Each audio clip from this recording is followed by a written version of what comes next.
So it's been a few days since the finale aired, and now I want to give my thoughts on the entire season, the entire first 8 episodes of the Ahsoka show. And now that I've let it marinate, I can give a clear idea of what I thought about this show.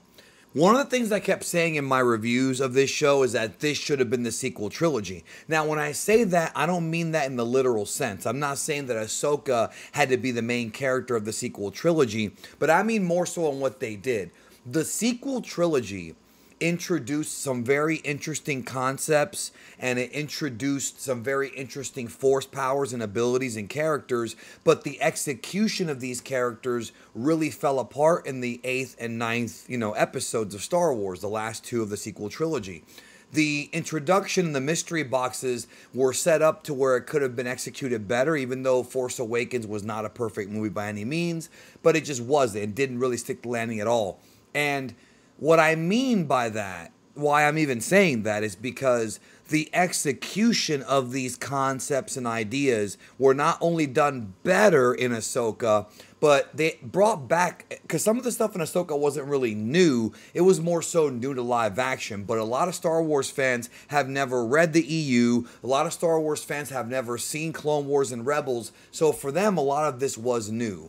So seeing aspects of the Force like the Night Sisters, like the Sword of Towson, like, the World Between Worlds, these great ideas that you only saw in Star Wars animated, to me not only is going to make some people curious about catching these shows, because they are on Disney Plus now, but is going to open up a whole new level of intrigue. This show, one thing this show did that Mandalorian Season 3 did not, is that it kept me intrigued every single episode. When each episode ended, whether I loved it or I didn't like it, I was excited for the next episode. And that, to me, as an entire season, that's a win if you ask me. Because it's very difficult for me to get excited about modern Star Wars. It really is. And they did a great job with this. The Mandalorian was a lot more of the underbelly, the seedy world of Star Wars. Book of Boba Fett did the same thing, but that was horribly executed, I would say, for the majority of it. This show went into the stuff that I dig more, which is the Jedi lore, the Force, the history of the Force, the darker side of the dark side with, the grandmothers and, even Thrawn kind of working alongside them, Balin and the gods of Mortis, all of this beautiful lore that's never been seen in live action and that a lot of fans never really got to understand. I think that this season, if you're going to compare it to anything, it would probably be Mandalorian Season 1. While I think that Mando Season 1 was, for the most part, probably slightly better because the finale was better for that one, this show is still one that set up more stuff for the future, which is what the Mandalorian Season 1 kind of did. Not as much as Season 2, but it still did it. The cliffhanger at the end of Episode 8, where you've got Balin, Shin, Sabine and Ahsoka stuck in the other galaxy. You've got Ezra coming back to the main galaxy. You've got Thrawn there, going to Dathomir. Like, there's a lot of things that I'm sure has whet the appetites of the Star Wars fans who have been wanting more lore and have been wanting more of seeing these characters back. Now, one thing that I will say that I've noticed about this show, and it's kind of the elephant in the room that nobody wants to talk about, but let's be honest about this. This show is much more enjoyable if you've watched Rebels. End of story. The characters, I think, were executed well in the show, but the relationships, the callbacks, the connective tissue. We got to see the Space Whales live action, which I never thought we were ever going to see. Like, ever. We got to see them in live action. They brought back everybody who didn't die from Rebels as far as the main cast go. Well, not everybody. That's not true. But almost everybody. But seeing Hera and Chopper and Sabine and all these different people, actually get their own show alongside Ahsoka, it really did feel like a continuation of Rebels. So if you watch Rebels, even if you didn't see everything, you at least know the characters. And you have a much stronger connection to them, especially the episodes like when Sabine finds Ezra or when Ahsoka finds Anakin in the World Between Worlds. That episode was, to me, the best episode of the season. Nothing after it really surpassed it. The next one was okay. It was actually very good. But episode 7 and 8 were a step down. I think the series peaked with episode 5. But Doesn't mean it was bad. It's just that was the most interesting stuff. Seeing the possibility and discussing the possibility of Anakin maybe being the new sort of father of the Force, sort of him tapping into the dark side just to train Ahsoka. I don't think Ahsoka beat him in that fight. I think some people have gotten that mixed up. I don't think Anakin was going full power. I think he was just trying to teach her a lesson. Do you want to live or die? And it's all about the willingness to live. And I appreciated that very much. So that was the best episode. That might be, that and the last episode of Mando Season 2 might be the best episode of Star Wars of anything that we've gotten on the Disney universe. Maybe, Boba Fett episode 6, I think might have been up there. But, you can tell what I like, man. I like the Jedi. I like that story. I like those elements, the dark side, the light side, and the fight between them. Baylan wound up being much more interesting than I thought he was in the trailer. When I first saw the trailer for Ahsoka, Baylan and Shin just came off like, monsters of the week. I figured they'd be the villains for this season, and then they would not come back. Ahsoka would kill them at the end, and we're done, right?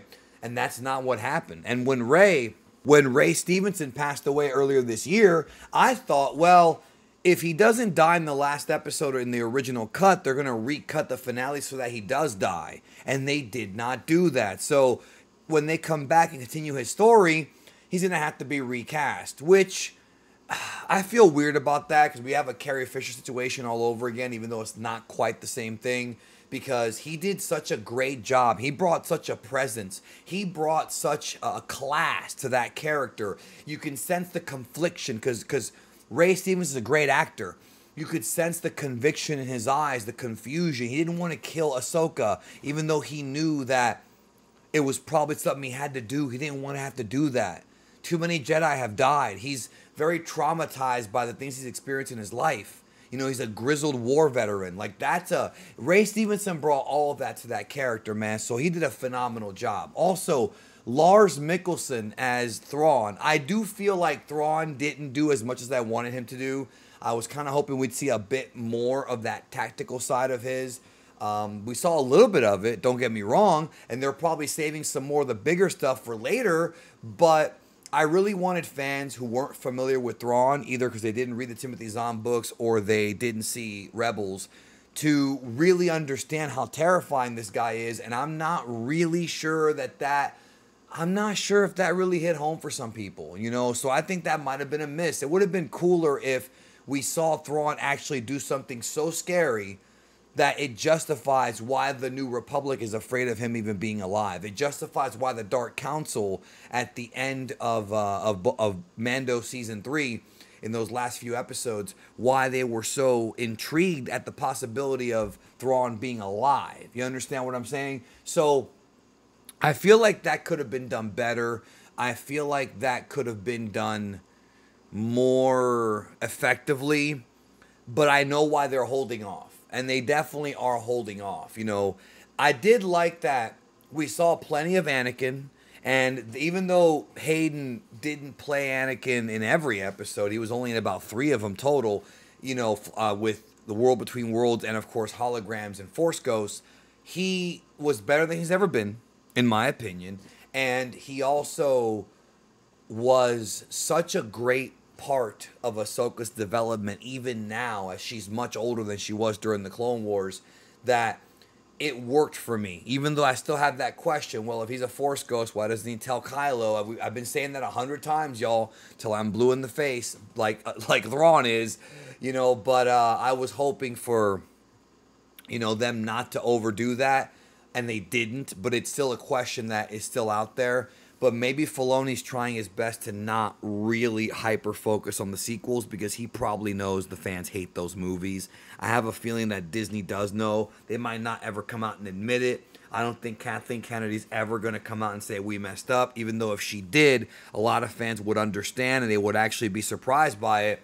I don't think that corporation is ever going to actually admit they were wrong and they made a mistake. That's the way I see it. I mean, I just don't see that happening. So the only way for them to fix it, and I use fix in air quotes because they can't really fix it, is to give us good stuff. Now, of course, the question is, now that the season is over, and I want to say a couple more things before I actually go into this question. The question I was going to answer was, did Filoni and did this show save Star Wars? I'm going to answer that in a minute, but I want to get this out of the way. The music for this show was phenomenal. The lightsaber action in this show was some of the best we've seen in a long, long time. I mean, it blew away the sequel trilogy.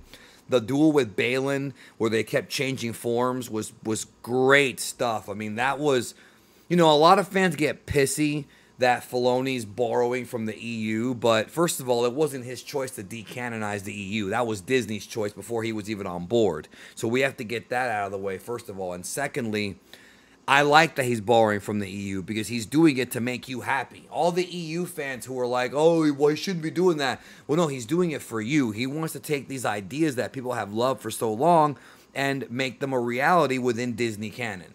So the fact that he's trying to do that, I think the criticism against him is a little bit unfair. Is he a perfect storyteller? No. Does he wank off Ahsoka too much? Absolutely. But still, he's a real fan, and he's trying, and I got to give him credit for that. Taking ideas from the EU and sort of making them fit what Disney's already done could be challenging. It could also be unnecessary, but yet he has been doing the best he can. And this show was definitely his pride and joy. This show, the callbacks to the other shows that he did, like Clone Wars and Rebels, this is the Filoni-verse in full effect, and all I can say is, the one thing Ahsoka this season did do is it did make me excited to see where the story goes. And that's something I would have never thought because we're in this weird interquel situation where we're in between episodes 6 and 7, which in many ways is more interesting than what happened in the sequel trilogy when you think about it. And yet, did this show save Star Wars? I don't know, man. I don't think so because I don't know if that's even possible at this point. There are some fans that are just never going to accept it. There are some fans who are never going to watch Ahsoka ever because of how disgusted they were with the sequel trilogy. There are some that legitimately are just done. They moved on. There are others who are willing to come around on the Filoni stuff but don't really care about the movies and don't care about whatever Disney's making outside of Filoni stuff. And that's kind of where I fit, you know what I mean? I want to see the Filoni stuff, but stuff outside of it, I'm not that interested, to be honest. I don't care about the High Republic. I don't care about, the video games are fine, but I don't care about, the Rey movie or whatever. I don't care about those things. I don't care. I don't care. But Filoni has made me care about characters like Din Djarin and characters like even Boba Fett, despite his show not being the best. Care about Ahsoka and the whole gang from Rebels, Ezra, all of them. So that at least is something. Because there was a time after Last Jedi and after Rise of Skywalker where I was still in mourning. I was like, this is over. My love for Star Wars I've had since I was 4 years old is gone. And some of these episodes have rekindled it, albeit it's never going to be like it was before. It just won't be. Some of these episodes have kind of brought that back. So maybe if they continue to produce stuff like this, they'll win over more and more fans that are lapsed. But some are just never going to go back. And you know what? I respect that. I actually genuinely respect that because it wasn't the fans' job to be fans. That's not how it works, okay? It's up to the brand to create intrigue and create good Star Wars and good television and good movies for us to care. And if they fail at that, it's not the fans' fault. And again, when Disney was trashing on the fans, calling them incels and all that, even though there's a very, very, very, very, very fractional amount of fans that are actually like that. Most just didn't like what you did with Luke and didn't like what you did with Rey and Kylo in episode 8. Nothing to do with them hating women or whatever narrative they wanted to push to sleep at night. That's not the fans' fault. And that's why I always say blaming the fans, blaming the Star Wars community is the worst thing you can do because now they're going to not watch it just to spite you. Why would you want to turn them against you? Why would you want to do that? And now it seems that they're trying to win them back, but some people have said toodaloo and aren't coming back, and it is what it is. It is what it is, man. That's Disney's fault. That's the only people they can blame is themselves. But Ahsoka is at least trying.